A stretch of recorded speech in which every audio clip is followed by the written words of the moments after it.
भारत के स्वतंत्रता संग्राम में बहुत से नायक हुए, पर कुछ ही ऐसे थे जिन्हें शेर कहा गया। आज हम बात करेंगे शेर-ए-पंजाब की, एक ऐसी शख्सियत की जिन्हें हम सब लाला लाजपत राय के नाम से जानते हैं। चलिए वक्त में पीछे चलते हैं। लाहौर 30 अक्टूबर 1928। इतिहास में ना कुछ तारीखें सिर्फ कैलेंडर पर नहीं लिखी जाती, वो एक देश की तकदीर पर लिख जाती हैं। और ये एक ऐसी ही तारीख थी जिसने भारत की आज़ादी की लड़ाई का पूरा रुख ही मोड़ दिया। सोचिए, ब्रिटिश पुलिस की लाठियों से बुरी तरह जख्मी एक शख्स ये शब्द कह रहा है। ये सिर्फ दर्द में कहे गए शब्द नहीं थे, नहीं, ये एक भविष्यवाणी थी। एक ऐसी भविष्यवाणी जो आने वाले वक्त में ब्रिटिश साम्राज्य के ताबूत पर आखिरी कील साबित होने वाली थी। तो सवाल ये उठता है कि आखिर कौन थे लाला लाजपत राय और कैसे उनका वो आखिरी विरोध प्रदर्शन भारतीय इतिहास का एक इतना बड़ा एक निर्णायक मोड़ बन गया। चलिए इस कहानी को शुरू से समझते हैं। देखिए, कोई भी नेता रातों रात नहीं बनता, उसे एक विचारधारा, एक सोच बनाती है। और लाला लाजपत राय के लिए वो सोच थी आर्य समाज, जिसने उनके पूरे जीवन और उनके संघर्ष की बुनियाद रखी। उनके लिए आज़ादी का मतलब सिर्फ अंग्रेजों को देश से भगाना नहीं था, नहीं, वो एक ऐसे भारत का सपना देखते थे जिसकी शिक्षा अपनी हो, जो सामाजिक बुराइयों और जात-पात से आज़ाद हो और जहां महिलाओं को बराबरी का हक मिले। असल में उनकी लड़ाई का असली मकसद यही था।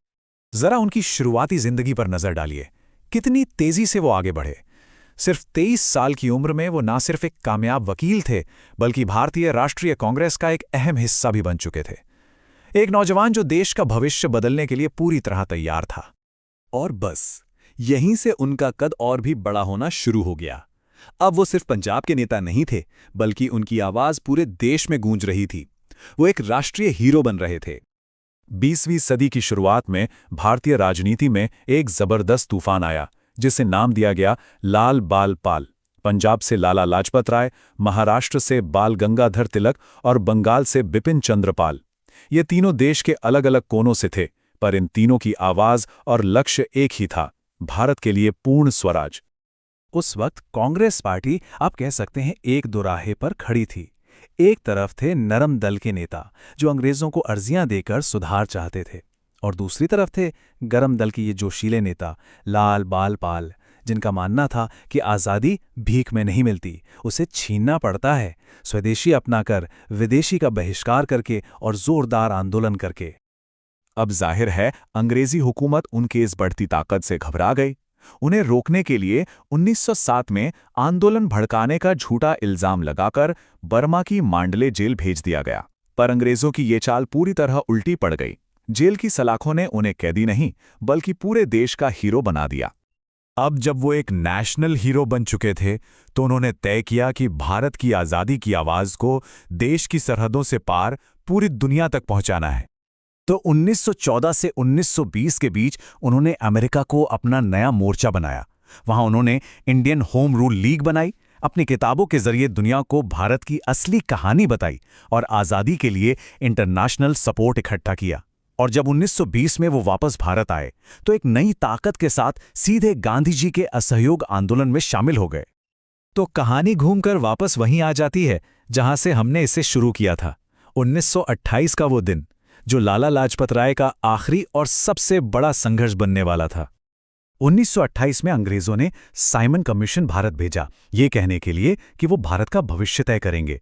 पर मजाक देखिए, उस कमीशन में एक भी भारतीय सदस्य नहीं था।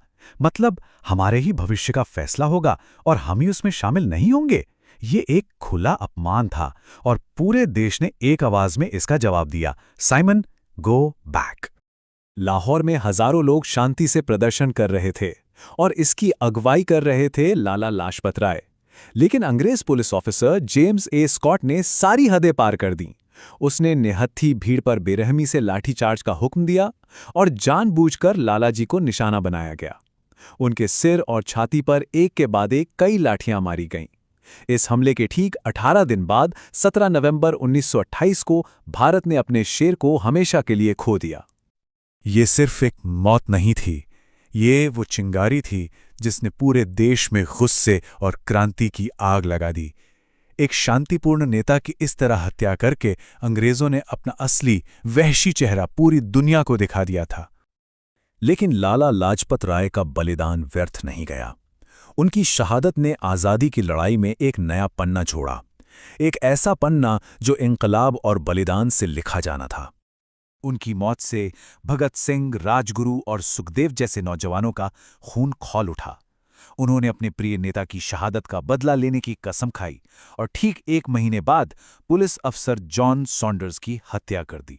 ये सिर्फ एक बदला नहीं था, ये अंग्रेजी हुकूमत के खिलाफ एक खुला ऐलान जंग था।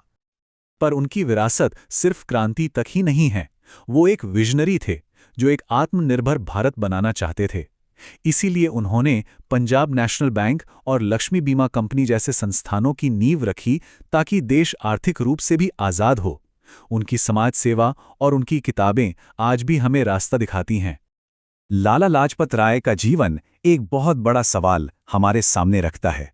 क्या एक इंसान का बलिदान, एक शख्स की कुर्बानी पूरे देश की आत्मा को झंझोड़ सकती है? उनकी कहानी बताती है, हाँ, बिल्कुल जगा सकती है। आखिरकार एक शेर की दहाड़ मुर्दा दिलों में भी जान फूंक सकती है।